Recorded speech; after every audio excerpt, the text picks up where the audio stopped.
26. And anyway, I was playing a golf tournament here in Fort Worth. I met this guy, and I was running late for my tee time. I ran out to check in. He said, "Hey, boy, those shoes look like shit." I said, "I know they do." He's like, "Man, you don't let me shine, man." I said, "Man, I'm running late." He said, "Man, it's only gonna take a minute or two." I was like, "How much does it cost?" I said, "Just about $1 or $2." So I was like, "All right," I sat down. He showed my shoes. Made my tee time. Anyway, he told me his life story there in about 10 minutes. And I wrote everything I could remember down on my scorecard. And then I wrote the song in a hotel room. And by the way, this is just a side note, I won the tournament that I was playing. It's the only tournament I ever won.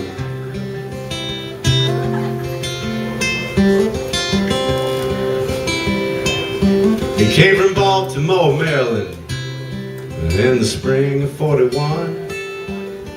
And he was chasing rainbows and following the sun. And cancer took his wife and his unborn baby boy. So he packed up his things and moved off to Illinois. Found a job working at a local paper mill. Still had a few things left in his life to fulfill.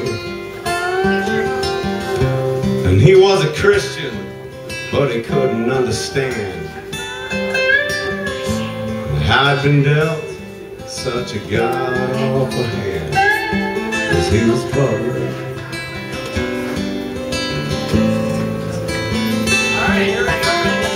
He was Butler the Shoeshine Man. He left Chicago when we won the big world war. He had some family in Alabama that he'd been looking for. It didn't take long for him to figure out they weren't hiring too many black men down there in the deep south. But he made some new friends and he met some old kin. But he was tired of getting judged by the color of his skin. He wasn't one to rock the boat. He wasn't one to make a stand. He just knew he had to get the hell out of Birmingham. 'Cause he was Butler.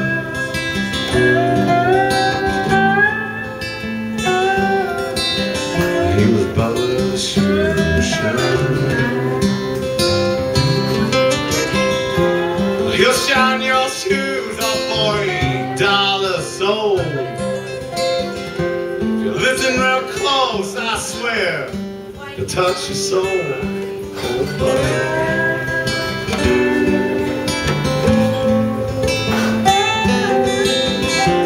Butler the Shoeshine. And here are the folks out in Texas were right kind. So he hopped on a Greyhound in July of '49. He knew it wasn't right, but he wasn't one to fuss. He just took a seat there at the back of the bus. And he read a little Dickens, and he read a little Twain. He realized the more that things change, the more they stay the same. They pulled into Dallas amidst the blistering heat. And he walked around downtown just to see what he could see.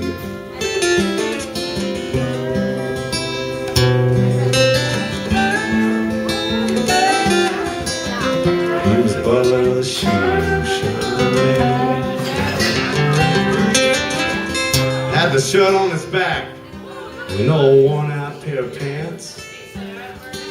He ran into an old friend named Joe Brown just by chance. Said, "Hey, Butler, come with me. Got a shiny new automobile and a place to rest your head. Get yourself a few warm meals." As they were getting closer to his home out in Fort Worth. They pulled over at this gas station there just to quench their thirst. And Butler saw this black man sitting at a shoeshine stand. A thought came across him. He decided to make himself a plan. He worked some odd jobs, saved up a few sawbucks. He was sure that things in his life were starting to look up for old Butler.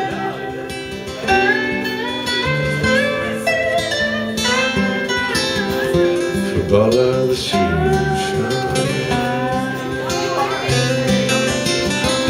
He met this old pro, worked at a golf course across town. He said he might could use a good shoeshine man around. He'd entertain you with the story while you watched him do his work. Might tell you a few jokes I bet you probably never heard.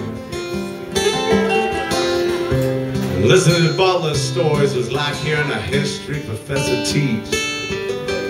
And he could talk the Bible about as good as Billy Graham could preach.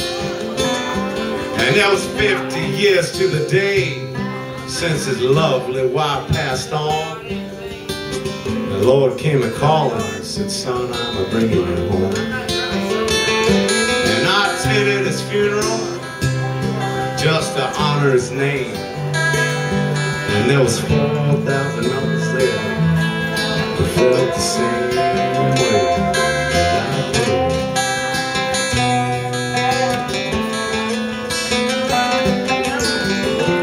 Butler the Shoeshine.